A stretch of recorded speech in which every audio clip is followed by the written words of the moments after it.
Have you ever replayed a moment long after it ended? Not because something went wrong, but because something almost happened? If I Could Say One More Thing is a podcast about those moments. The words we rehearse quietly, the conversations we finish alone, the choices that seem small at the time, but never quite let us go. I'm Andrea Applewick, and this is If I Could Say One More Thing. This episode is called The Seat I Didn't Take. It's a story about a small, ordinary moment, the kind that barely registers while it's happening. A seat, a pause, a choice that feels almost insignificant. But sometimes, the quietest decisions tells us the most about how we move through the world, about when we step aside, and when, for once, we stay. This story isn't about bravery or transformation. It's about noticing the moment before we disappear. I've always believed there should be an award for people who don't cause a scene. Not a trophy, too much attention, but something discreet.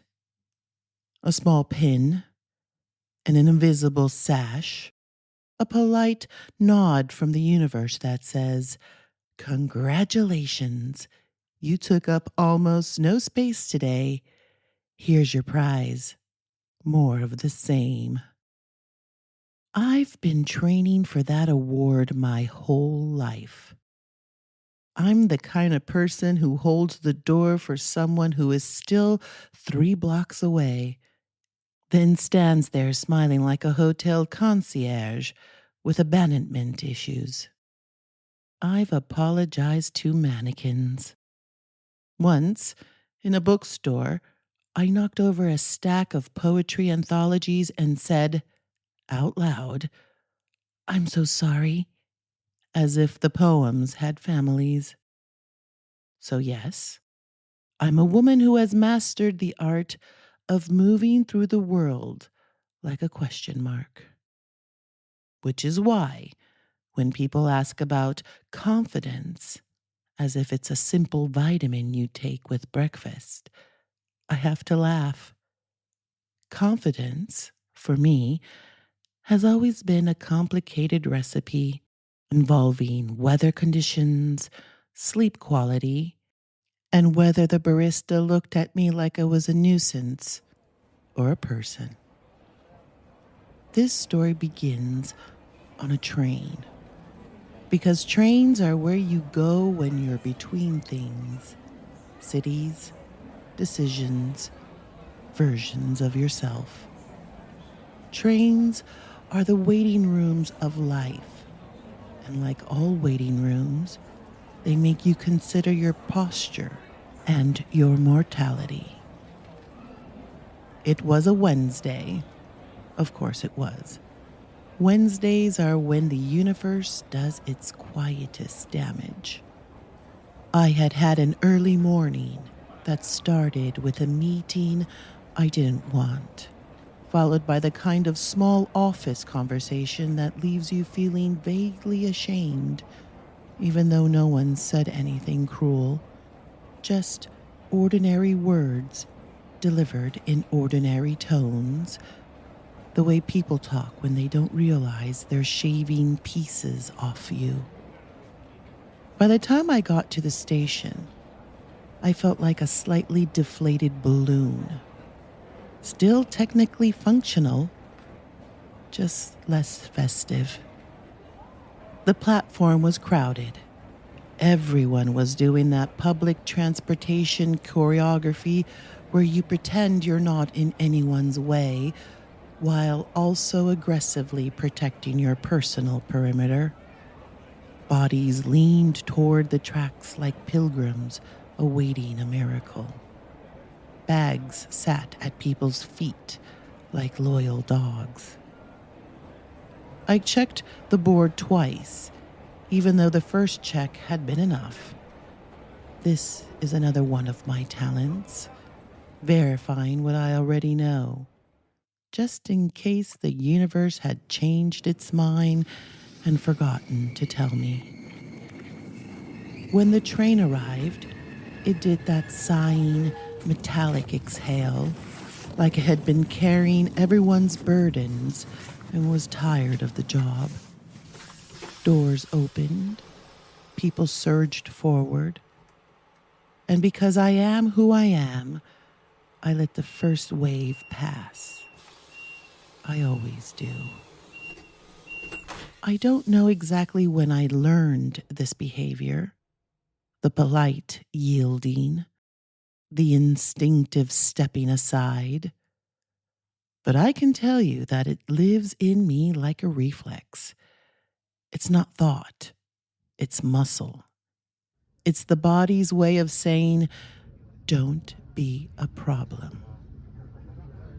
I boarded near the middle car and immediately felt the atmosphere of modern travel. Mild hostility disguised as neutrality. Everyone had the same expression, an exhausted commitment to not making eye contact. The kind of look that says, I am in public, but I'm not participating. I found my seat number and stopped because someone was already sitting there. Not in it exactly, next to it. My seat was the window. The aisle seat, mine too, in a way, because they travel as a pair, was occupied by a man. He wasn't sprawled out or doing anything offensively human like man spreading. He wasn't rude. That was the irritating part. If he had been rude, I could have been righteously annoyed. Righteously annoyance is a very energizing emotion. But no, he was normal. Late 40s, maybe. Salt and pepper hair that looked like it had been handled gently. A coat folded neatly on his lap, hands resting on it like he was holding something precious. He wasn't scrolling, wasn't talking. He was just looking out the window at the platform as if the world might offer him some quiet information. I stood there with my little rolling suitcase, reading the situation like it was a moral exam. Here were my options. Number 1, say something simple. Excuse me, I think you're in my seat. Number 2, say nothing and sit somewhere else. The national anthem of the conflict avoidant. Guess which one my body prepared for first. The polite non-confrontation rose in me instantly, like an elevator arriving without being called. My throat tightened. My face warmed. My internal voice began narrating the retreat. It's fine. You don't need the window. He probably has a reason. Maybe he gets motion sick. Maybe he's grieving. Maybe his mother just died and the only thing keeping him upright is the aisle seat. I can turn a stranger into a saint in under 10 seconds if it means I don't have to ask for what's mine. He looked up, not startled, not defensive, just present. Oh, he said, moving his coat slightly as if preparing to stand. Hi. That single high should have made it easy. He wasn't blocking me. He wasn't acting like the aisle seat was part of his body. He was giving me the opening. But my reflex is powerful. My reflex has a history. I started and then did the thing I always do when moment asks for clarity. I minimized. I think I might be at this seat, I said, waving my ticket like it was a prayer request. He glanced at the number, then immediately stood. Oh, sorry. Of course.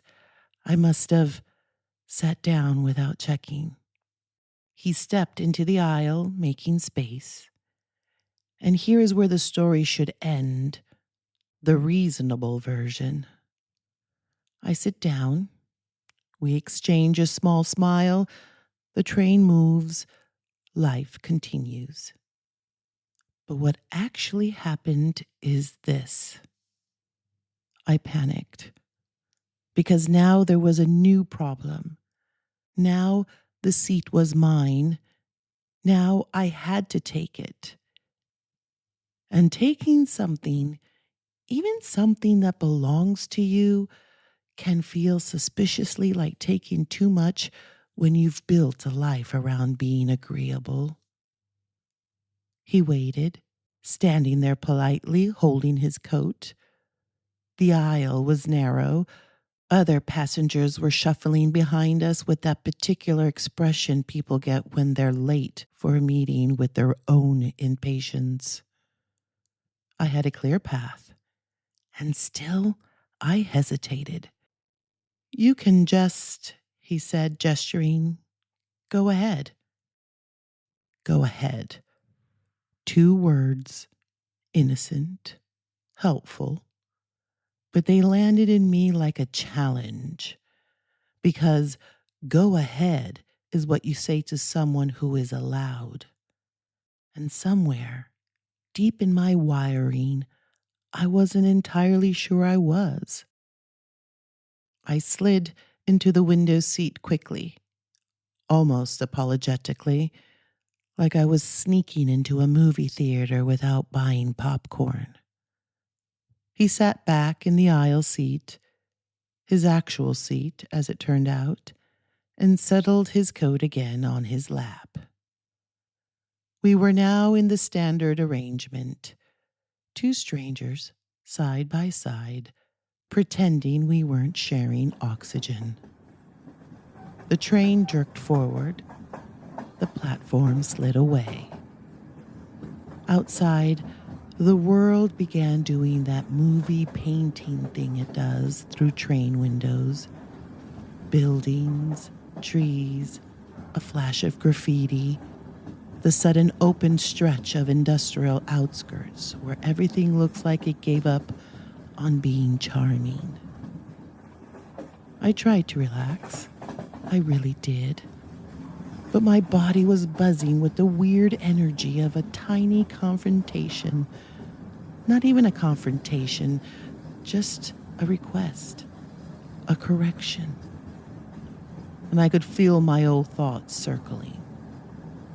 See? That was fine. You did it. No one died. He wasn't offended. You didn't ruin his day.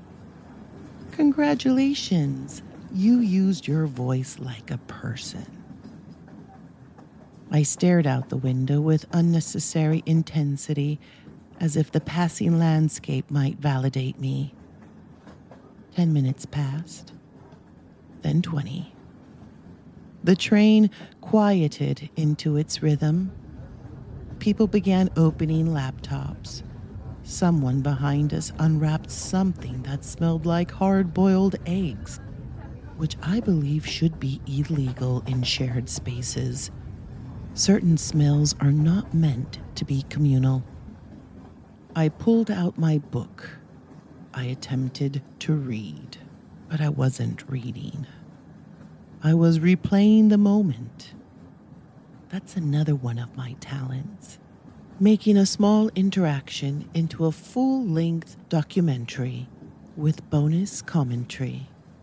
I kept hearing myself say, I think I might be, instead of, excuse me, that's my seat. Why couldn't I just say it normally? Why did my voice always arrive as if I were borrowing space? I looked down at my hands. They were folded in my lap, fingers intertwined tightly, like they were holding each other back. And then, without warning, I remembered something. A scene from childhood, sharp and uninvited. I was 8 years old in a classroom. The teacher had asked a question, something simple about spelling or math, and I raised my hand. I knew the answer. I knew it with that clean certainty kids have before they learn to doubt themselves as a form of politeness. The teacher called on me. I answered confidently, and a boy in the back laughed. Not a big laugh, just a small snort, like my confidence was a joke. I didn't even understand why it was funny. I had been correct. But the laughter did what laughter can do when you're young. It rewrote the rules. After that, I raised my hand less. I became careful. I started waiting until I was called on, and sometimes even then, I spoke softly, like I was offering my answer as a suggestion rather than a fact. It wasn't dramatic. No one sat me down and taught me to shrink. It happened the way weather happens, gradually, and then all at once. A small part of me, even now, still believes visibility invites ridicule. On the train beside this quiet man with his folded coat, I felt that old rule rise up. Don't be too much. Don't make it awkward. Don't insist. Don't take up space. Not unless you're absolutely sure you deserve it. I didn't know this man. He hadn't laughed at me. He had been perfectly decent. So why did my body still act like I had done something wrong? I turned slightly, not fully, just enough to glance at him. He was looking out the other side now, eyes unfocused in that way people have when they're somewhere else internally. His face wasn't tense, just thoughtful. For a moment, a strange tenderness rose in me, toward him and toward myself, because maybe he was carrying something too. We were all carrying something. That's what adulthood is, a series of invisible backpacks. And yet, here we were, negotiating chairs like it meant something, like it was a test. I went back to my book. Still didn't read. Another 20 minutes passed. The train moved through countryside now, bare trees, winter fields, the occasional cluster of houses with laundry fluttering like flags. At one stop, the man stood to let someone pass, then sat again. He didn't sigh. He didn't perform annoyance. He simply moved like a person who had accepted that human bodies occasionally required shared pathways. I found myself watching him, not romantically.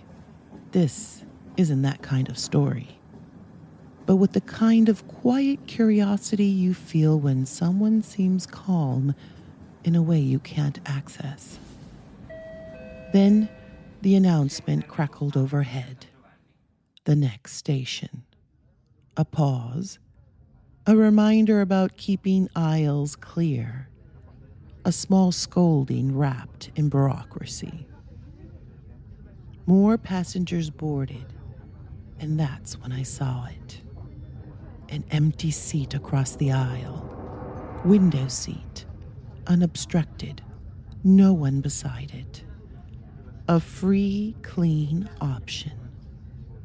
And my body reacted like a dog hearing its name. Move. Go. Take the empty seat. You can have space. You can have air.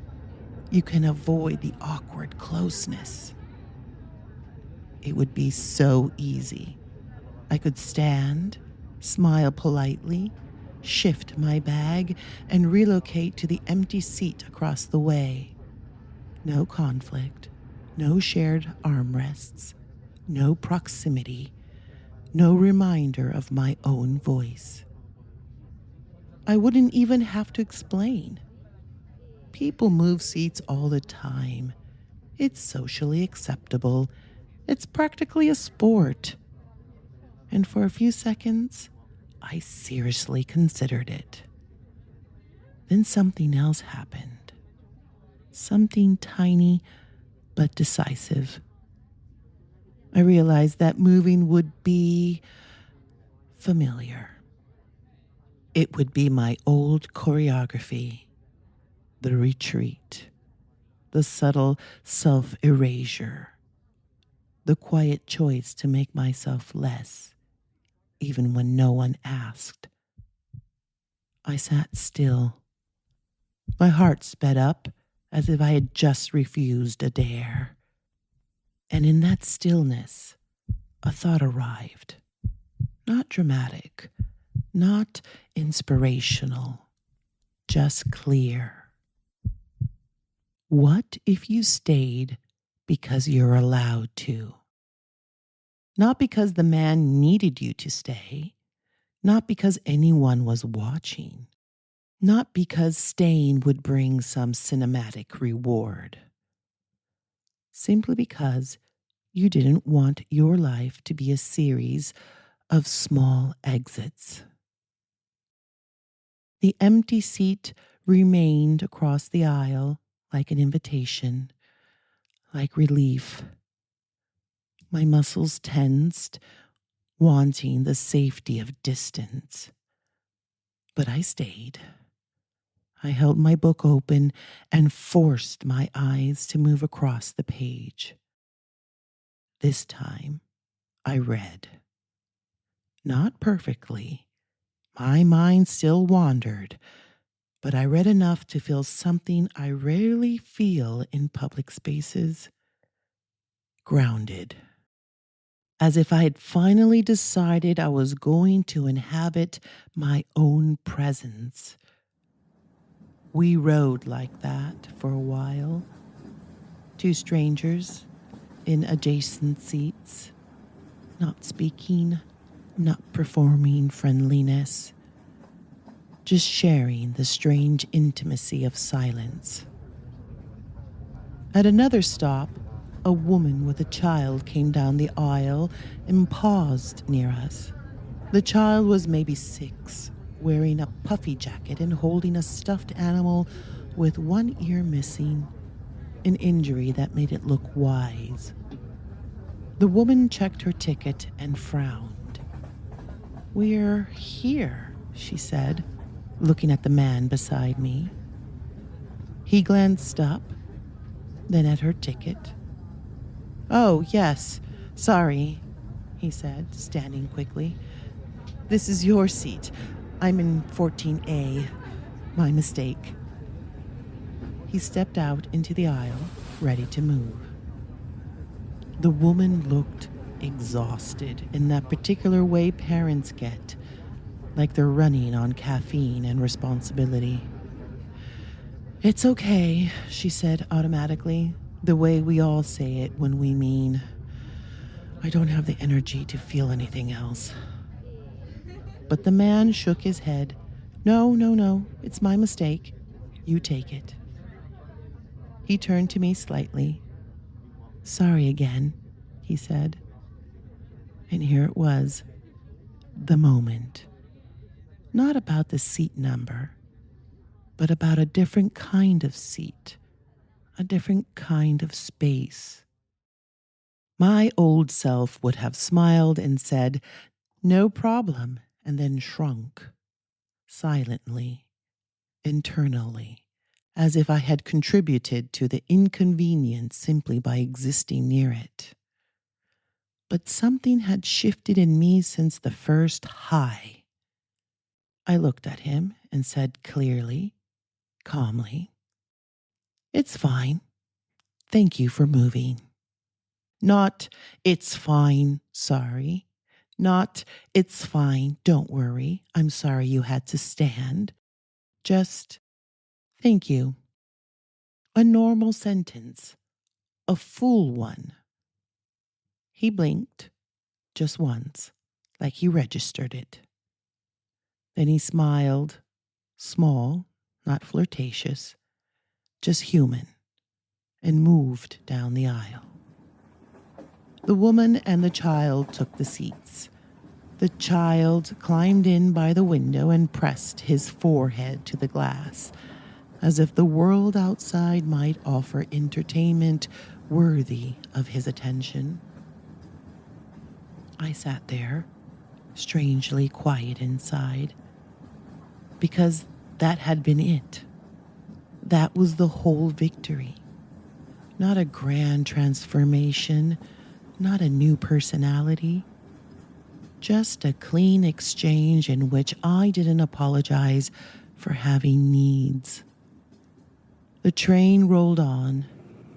Later, when I got off my station, I stood, pulled my bag down, and stepped into the aisle. As I passed the man, now seated a few rows back, I caught his eye. He nodded once, like a small salute, and I realized something surprising. I wasn't thinking about him. Not really. I was thinking about me, the version of me who would have moved to the empty seat without realizing she was leaving herself behind. On the platform, cold air hit my face. People rushed around me with their luggage and their lives. The sky was pale, the color of an unfinished thought. I walked toward the exit and felt an odd, unfamiliar sensation in my chest. Not triumph, not joy, just room. As if some invisible tightness had loosened, as if I had stopped holding my breath in places where I was allowed to breathe. Outside the station, I paused before crossing the street. For no reason, I placed one hand over the other in front of my body lightly, not gripping, just resting. A small private gesture, like I was holding my own presence steady. Because that's what it had been on the train. Not a romance, not a dramatic moment, a rehearsal for something more important. The ability to remain, to sit where I'm meant to sit, to occupy what is mine, to stop leaving early in my body, in my voice, in my life. I crossed the street, and as I walked, I found myself thinking, with a quiet kind of certainty, maybe this is what healing looks like sometimes. Not a breakthrough, just a seat, just a choice.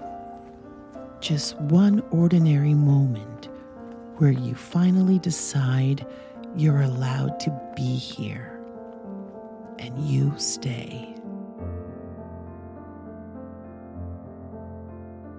Before we talk with Clara, I want to pause for just a moment. The story you just heard didn't happen exactly as told. There was no train seat, no single scene you could point to and say, that's when it changed.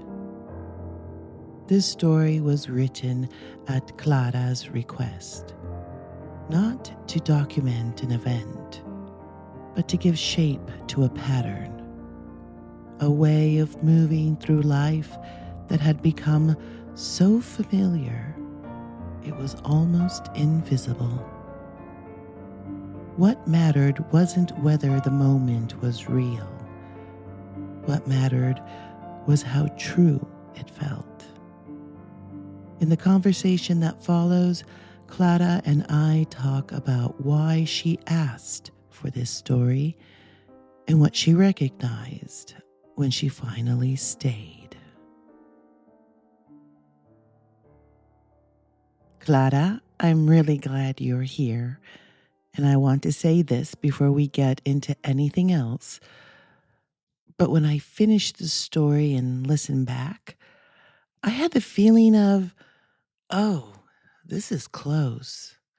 Like it was touching something familiar, not just in the story, but in real life. What what was it like for you hearing it for the first time? It was intimate. I don't think I was prepared for how recognizable it would feel. Not in a dramatic way, more like hearing someone say something you've been thinking, but never said out loud. Yeah, that makes sense. And I want to name one small thing before we move on. There's a there's a quiet humor in the story, not in a jokey way, just in how observant the narrator is. I noticed myself smiling when I was writing it. Did you notice that too when you heard it? I did. And I wasn't sure how I felt about it at first. But then I realized that humor is kind of how I cope. Hmm. It's how I stay with things that might otherwise feel heavy or overwhelming. So hearing it there felt right. Not flattering, just true. Once you get past the first reaction, what part of the story stayed with you the most? The leaving, the way it happens almost automatically. Mm. I kept thinking, oh wow, I do that all the time. Not just physically, like leaving a room, but emotionally. I pull back before I even know I'm doing it. Do you remember when you first started noticing that about yourself? Not when it started, but when you became aware of it. Yeah, it was pretty recent, actually. There wasn't a big event. It was more like a series of small moments that started adding up. I'd get home from things and feel oddly drained, and I couldn't explain why. And then I realized I wasn't tired from being present. I was tired from managing myself. Managing yourself. That that feels like such an important phrase. But what does that look like for you in real life? It looks like adjusting constantly, watching the room, making sure I'm not too much or inconvenient or awkward. I don't think people see it happening. It's very internal, but it takes a lot of energy. You know, in the story, there's a moment where staying isn't heroic. It's just a choice. What did that moment unlock for you, if anything? It made me realize that staying doesn't have to mean changing who I am. I didn't suddenly become bold or confident. I just didn't leave. Mm, And that felt surprisingly grounding, like my body could finally settle instead of preparing for an exit. that's that's such a quiet shift, but a big one. Do you notice it in your body now when you're about to leave? Yeah, I notice it sooner. There's this moment of tension, almost like a reflex, and now I recognize it. Sometimes I still leave, but sometimes I pause, and even that pause feels new. Hmm. Has anything not changed since this awareness? Oh, yes, plenty. I still feel the urge to disappear. That part of me didn't vanish, but I'm less hard on myself about it. I don't see it as a failure anymore, more like information. If someone listening recognizes themselves in this story, what do you hope they feel first? Relief. I hope they feel like, oh, it's not just me, that there's a name for this kind of quiet self suppression, and that it doesn't mean anything is wrong with them. What do you hope they don't rush to do? Fix themselves, or decide they need to become louder, tougher, different. I don't think that's the point. So, what is the point for you? It's more like realizing I don't have to explain myself, that I can stay, that I can take the seat, and that nothing terrible happens when I do. Last question, and there's no perfect answer. When you hear the phrase, the seat I didn't take now, what does it mean to you? It means noticing the moment before I disappear, and sometimes choosing not to. That feels like enough to practice for now.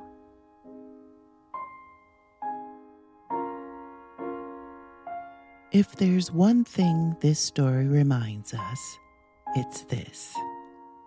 Not every turning point announces itself.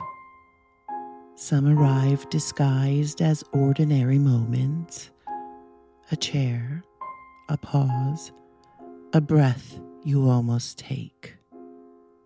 You don't have to stay everywhere. You don't have to change who you are. But sometimes, noticing the moment before you leave is enough to shift something. If this episode stayed with you, please consider sharing it with someone who might recognize themselves here. And if there's a moment from your own life that still lingers, something unfinished, unspoken, or unresolved, you're welcome to send it my way. You'll find the story submission link in the show notes. I'm Andrea Applewick, and this has been If I Could Say One More Thing.